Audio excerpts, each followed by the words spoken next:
Is there a specific approach that authors should be taking when writing with the intention of selling or publishing something? Yes, there's a big difference. It's sort of like if you draw, you can draw a picture, but if you want to sell it, there's certain rules that you have to follow.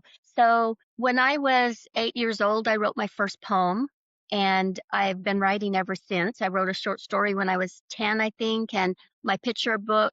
In a creative writing class, I wrote a picture book when I was 17, something I've always wanted to do. And I have stacks and stacks of writing that I could never sell, but it was practice, and it got me to where I am today.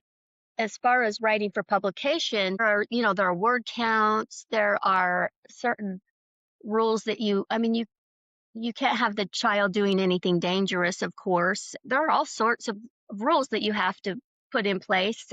Um, I guess you have to learn how to use dialogue and the plot, and of course you have to have an arc, which starts with a problem, and then there's a it starts with a situation, then there's a problem and a beginning, middle, and end. So when you write for yourself, you don't have to worry about all this stuff.